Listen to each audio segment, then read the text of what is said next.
Si tu demandes à un entrepreneur pourquoi il est parti en affaires puis pourquoi il y a ce projet-là, l'argent, c'est pas ça qui sort de sa bouche en premier. Ceux qui font de l'argent vraiment beaucoup, là, sont rares.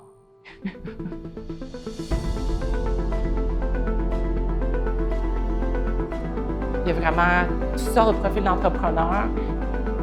C'est ça qui est beau. Il faut juste chacun trouver sa place.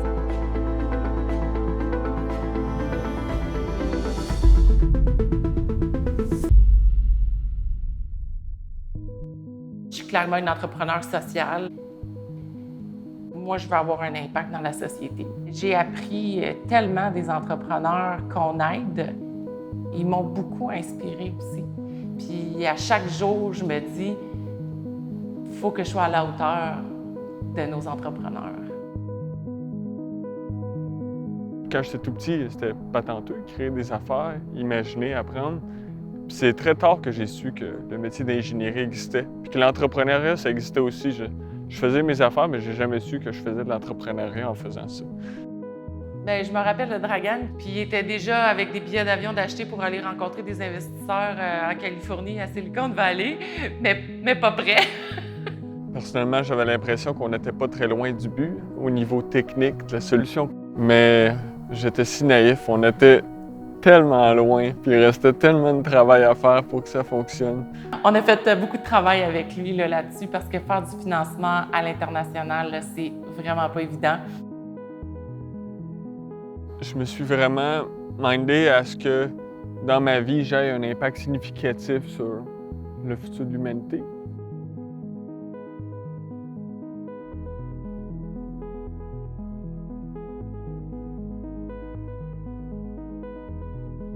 Je suis née dans un quartier très défavorisé et ma mère elle a commencé à faire mes vêtements. Así abierto. Lo que ellos quieren es que esto quede más. Moi, j'ai toujours rêvé d'être entrepreneur, d'avoir un gros atelier de confection, un grand bâtiment avec plein de machines, lancer notre propre marque de vêtements, comme tu le regardes. Natalia, quand on l'a rencontrée, ça a été un coup de cœur là, de toute l'équipe et des coachs. Tout le monde voulait la coacher. Tu sais, moi, je préfère être en arrière qu'être assis dans mon bureau. Par exemple, pour la machine, il y a quelqu'un qui est manqué aujourd'hui. Alors Esteban est en train de la remplacer. Moi, je viens faire des tours pour le repassage parce que je pense que c'est la tâche la plus difficile. Une immigrante qui est partie de rien, qui est arrivée avec sa machine à coudre, puis qui a fait grandir l'entreprise, puis qui l'a toujours fait dans le souci aussi d'intégrer d'autres immigrants avec elle, de créer de l'emploi, de créer de l'intégration. C'est une grande famille qu'elle a bâtie, Natalia, son mari. C'est sûr que là, l'entreprise, c'est plus le rêve est arrivé vers moi, son rêve à elle, puis dire oui, on va monter l'entreprise, puis on va avoir des employés, on va aider des immigrants qui viennent d'arriver. On travaille les uns pour les rêves des autres. Francis, on est sur un profil plus intuitif, avec beaucoup d'expérience, mais un vrai créatif. Là, c'est un créateur, là, c'est un innovateur, puis c'est probablement pour ça que son bagage est multiple. J'ai en fait un DEP en serrurerie, un baccalauréat en philosophie, un certificat en psychologie, une maîtrise en médiation interculturelle.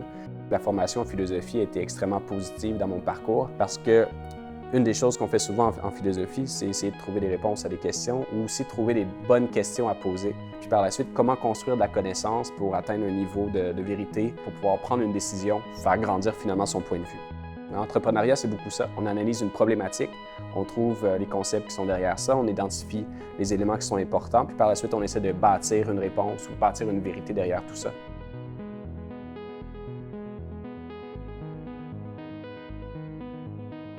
Je pense que ce qui pousse les entrepreneurs, c'est un trait de caractère qui fait qu'on est des gens excessifs puis un peu déséquilibrés. Raph, ça a été dans les premiers entrepreneurs qui est venu nous voir. Puis je me rappelle tellement de la rencontre. Là. Raph est arrivé là, avec son partenaire Pascal, avec sa feuille blanche puis avec 5 flèches. Puis on dit ça, on va faire ça, puis on va passer de là à là. Puis on va commencer par là. Mais clairement, tu sais, il avait trouvé un problème, puis il avait une vision. Puis là, il voulait qu'on l'aide à mettre ça sur pied. Là. L'objectif, c'est de faire le meilleur malt en Amérique du Nord.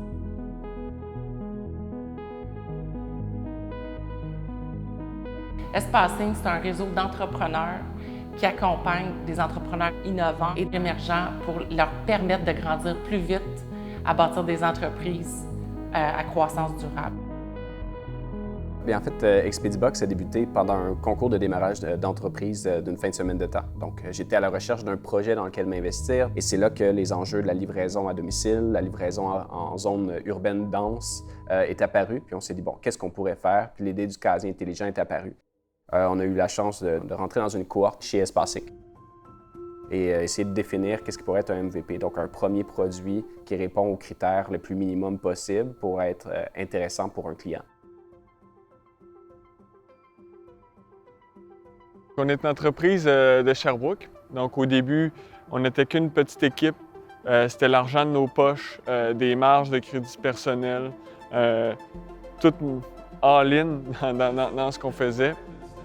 On développe des systèmes de dessalement autonome qui font de l'eau potable avec l'énergie des vagues. Puis, c'est pour accomplir notre mission, qui est tout simplement de faire des océans la source d'eau potable la plus accessible, abordable et durable pour les populations. C'est des bouteilles de plastique et autres plastiques PET recyclés. Puis nos flotteurs sont composés de ça.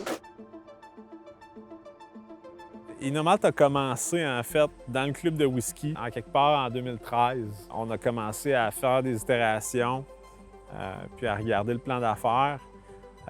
Moi et Pascal, on avait participé à l'époque à un concours qui est la bourse Pierre Breton. On a gagné cette bourse-là, en fait, puis on a utilisé l'argent de la bourse pour s'incorporer. Fait qu'à partir de ce moment-là, on a juste avancé. Avant Espacing, on était une entreprise qui grandissait, mais sans une structure fixe. Maintenant, notre entreprise a une structure, on a un comptable, on a des départements, on sait comment gérer bien nos finances, nos sites web, les stratégies, le fait d'avoir rencontré d'autres entrepreneurs, de voir leurs défis, comment est-ce qu'ils travaillaient, toutes les rencontres avec les coachs, tout ce qu'ils nous ont appris, ça a ouvert comme notre tête. Dans les périodes de problèmes plus crunchy, on avait quelqu'un vers qui se tourner puis ventiler, en fait, nos inquiétudes puis nos interrogations. Parce que c'est souvent la première fois qu'on passe à travers de quelque chose quand on a une business. D'avoir des gens qui l'ont déjà vécu, comme on dit, qui ont les cicatrices, c'est ça qui fait la réelle différence parce qu'on a un interlocuteur qui nous comprend, qu'on n'a pas besoin d'expliquer. Toujours remettre en question ses idées et son projet, ça sert aussi à nous protéger en tant que tel. On ne veut pas être amené dans une route où il n'y a aucune issue en ayant mis trop de temps et trop d'énergie. Un entrepreneur a tendance à se mettre au battre volontairement pour être capable d'aller un peu plus loin. Mais écoute, je peux absolument pas te dire pourquoi je fais ça. C'est toute une ride, tu sais, puis c'est pas évident de jongler avec tout ce que ça veut dire d'être entrepreneur, de monter une business, de gérer des partenaires, de gérer des clients, de gérer des financiers. C'est énormément de stress. Fait que oui, il faut aimer la houle.